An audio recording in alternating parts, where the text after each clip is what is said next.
नमस्कार दोस्तों, कक्षा 11 रसायन विज्ञान का पेपर हम आपके लिए लेके आ चुके हैं। पूर्णांक इसका 56 रहने वाला है और समय 2 घंटे 45 मिनट का आपका होगा। केमिस्ट्री का आपका पेपर एज इट इज आने वाला है। एक एक क्वेश्चन को आपको सॉल्व करवा के बताया जाएगा।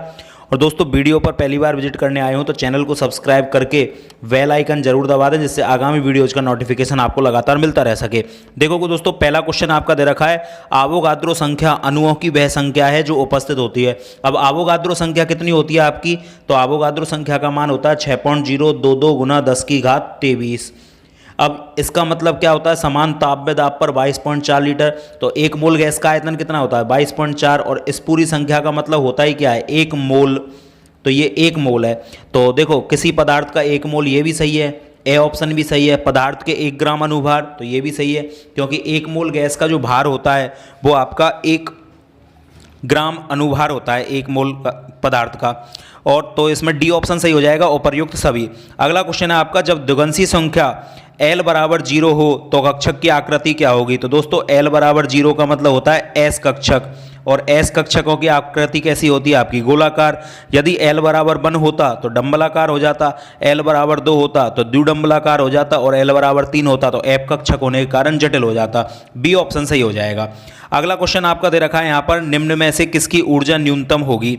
तो दोस्तों, न्यूनतम ऊर्जा उसकी होती है जिसका धनायन ज़्यादा होता है, क्योंकि धनायन ज़्यादा होने पर इलेक्ट्रॉन की संख्या कम हो जाती है और प्रोटॉनों की संख्या ज़्यादा हो जाती है।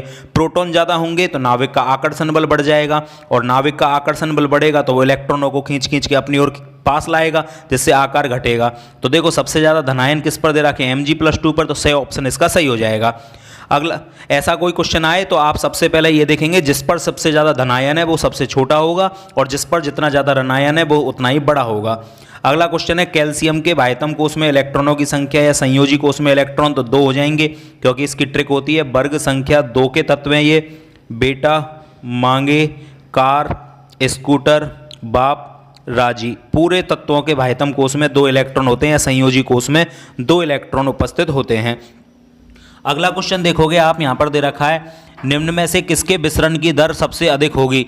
तो विसरण की दर उसकी सबसे अधिक होती है जिसमें भार कम होता है। अब सबसे कम भार किसका होता है ये आपको पता है। सबसे कम भार आपका सबसे हल्की गैस का, जिस गैस का वजन सबसे कम होता है उसकी विसरण की दर सबसे ज़्यादा होती है। तो देखो, NH3, अब नाइट्रोजन का 14 और हाइड्रोजन का 3, तो 14 और 3 17, इसका द्रव्यमान 17 हो गया।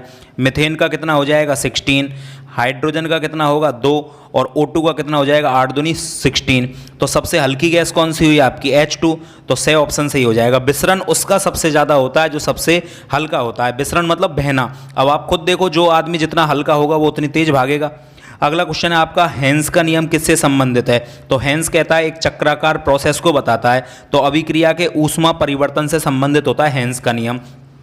अगला क्वेश्चन है आपका, ऊष्मागतिकी का प्रथम नियम क्या होता है, इसे परिभाषित कीजिए। इंपॉर्टेंट क्वेश्चन है दोस्तों। तो ऊष्मागतिकी का प्रथम नियम कहता है कि ऐसी कोई भी मशीन का निर्माण नहीं किया जा सकता, शाश्वत गतिक मशीन का, जो बिना ऊर्जा खर्च किए उससे कार्य प्राप्त किया जा सके। ये नियम कहता है कि ऊर्जा हमेशा संरक्षित रहती है, अर्थात ऊर्जा को ना तो उत्पन्न किया जा सकता है और ना ही नष्ट किया जा सकता है। ऊर्जा एक रूप से दूसरे रूप में परिवर्तित होती रहती है। यही थर्मोडायनेमिक्स का फर्स्ट लॉ है आपका। साम्य स्थिरांक आपसे नहीं पूछा जाएगा। KMnO4 में मैग्नीज की ऑक्सीकरण अवस्था बताइए। तो KMnO4 में मैग्नीज की ऑक्सीकरण अवस्था निकालनी है, तो जिसकी निकालनी है उसको x मानो। पोटेशियम की कितनी होती है, +1, क्योंकि वर्ग संख्या 1 के सभी तत्वों की 1 होती है। ऑक्सीजन की -2, 4 ऑक्सीजन दे रखे हैं तो -2 गुना 4 यानी कि -8, और बराबर में क्या कर दोगे, 0, क्योंकि इस पर कोई आवेश नहीं लग रहा है। तो ये कितनी आ जाएगी आपकी, +7। तो यहाँ पर इसका सही आंसर क्या हो जाएगा, +7 आप फिल कर दोगे। अगला क्वेश्चन यहाँ पर दे रखा है दोस्तों, यहाँ पर HCl गैस अवस्था में होती है जबकि HF द्रव अवस्था में होता है, ऐसा क्यों। तो HF में क्या है, हाइड्रोजन बॉन्ड पाया जाता है, और ये हाइड्रोजन बॉन्ड कौन सा है, इंटरमोलिकुलर, मतलब HF दूसरे के संग हाइड्रोजन बॉन्ड बनाता है। जबकि HCl में क्या होता है, हाइड्रोजन बॉन्ड नहीं पाया जाता। HF के मॉलिक्यूल इस तरह से हाइड्रोजन बॉन्ड का निर्माण कर लेते हैं, लेकिन HCl में हाइड्रोजन बॉन्ड नहीं होता है। तो हाइड्रोजन बॉन्ड पाए जाने के कारण HF द्रव अवस्था में होता है। इसी प्रकार H2O भी द्रव अवस्था में पाया जाता है हाइड्रोजन बॉन्ड पाए जाने के कारण, जबकि HCl और H2S गैस अवस्था में होते हैं। अगले क्वेश्चन में आपको अर्ध अभिक्रियाएं दे रखी हैं, इनको पूरा करना है। मोस्ट इंपॉर्टेंट क्वेश्चन है दोस्तों। पहली अभिक्रिया दे रखी है, बेंजीन की अभिक्रिया 3 क्लोरीन के अणुओं से करनी है। तो सभी पाई बॉन्ड यहाँ पर टूट जाएंगे और बेंजीन की जगह साइक्लोहेक्सेन बन जाएगा इस तरह से, और प्लस में आप कर दोगे 3HCl। अगला क्वेश्चन है आपका फ्रीडल क्राफ्ट एल्किलीकरण अभिक्रिया दे रखी है यहाँ पर, और इसमें क्या होता है, निर्जल AlCl3 की उपस्थिति में RX से अभिक्रिया करवा रहा है, तो R वाला पार्ट है ना जो मेथिल, वो बेंजीन के ऊपर जुड़ जाएगा। तो यहाँ पर आंसर में आप CH3 लगा दोगे बेंजीन के ऊपर, ये इसका आंसर हो जाएगा।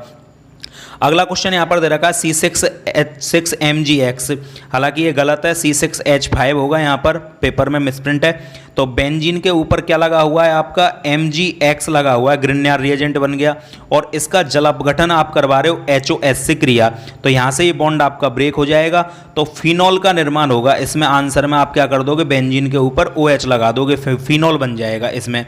अगला क्वेश्चन आपका दे रखा है विलोपन अभिक्रिया दे रखी है, तो विलोपन अभिक्रिया में डिहाइड्रोजिनेशन होता है आपका, मतलब आपकी जल के अणु बाहर निकलती है, बीटा विलोपन का उदाहरण है। एल्कोहली KOH दे रखा है, इसलिए यदि जलीय KOH होता ना तो एल्कोहल बनता है यहाँ पर।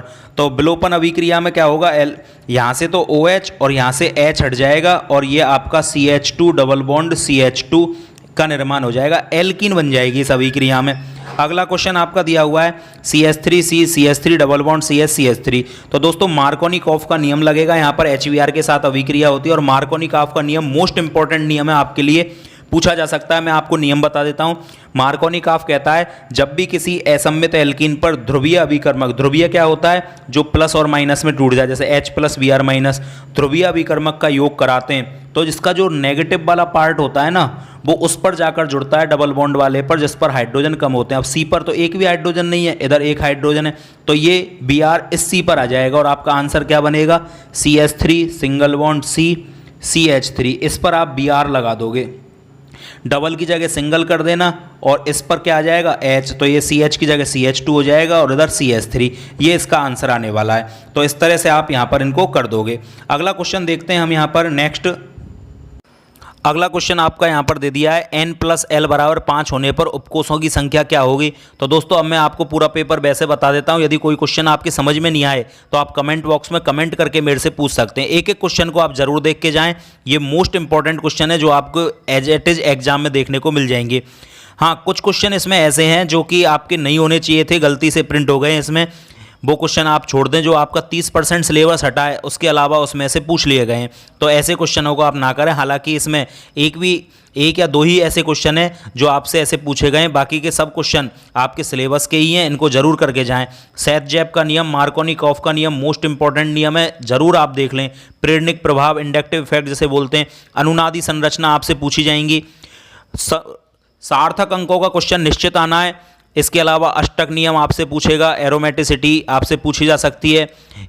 लास आतेलिये का नियम आपसे नहीं आएगा, ये क्वेश्चन आप ना करें। लास आतेलिये का नियम आपके सिलेबस से आउट है। लुईस अवधारणा आपसे पूछी जा सकती है। IUPAC नाम तो आने निश्चित है ही हैं, तो IUPAC नाम आप जरूर कर लें। और ये जो टिप्पणी दे रखी है इनको आप जरूर करके जाएं। MOT डायग्राम आपसे पूछा जाएगा। संकरण का क्वेश्चन 100% आना निश्चित है। और ये जो अभिक्रियाएं आपकी दे रखी हैं, वुड्स अभिक्रिया, फ्रीडल क्राफ्ट अभिक्रिया, कॉल्वे विद्युत अपघटन, और एथिलीन से बेंजीन का कैसे निर्माण होगा, प्रोपेन टू ऑल से प्रोपेन 1-इन कैसे बनाया जाएगा। और जो मेरे स्टूडेंट यदि वीडियो देख रहे हैं तो मैंने एक एक क्वेश्चन को आपको करवाया है, मैं केमिस्ट्री से ही हूँ, तो एक एक क्वेश्चन को यहाँ देख लें। कोई भी क्वेश्चन ऐसा नहीं है जो हमने आपको नहीं करवाया हो, और आप चाहते हैं कि इसमें से कोई क्वेश्चन आपको समझाया जाए तो आप कमेंट बॉक्स में कमेंट करके ज़रूर लिख दें। और नेक्स्ट सेशन से आपकी जो 12th क्लास में आप बच्चे आ रहे हो, तो 12th क्लास की आपकी केमिस्ट्री के लेक्चर जल्द ही हम चालू करने वाले हैं अपने चैनल पर, इसलिए आप चैनल को सब्सक्राइब जरूर कर लें, और आपको लगातार केमिस्ट्री की वीडियोज मिलती रहेंगी। तो मिलते नेक्स्ट वीडियो के साथ, मिलते नेक्स्ट पेपर के साथ नेक्स्ट वीडियो में। जय हिंद।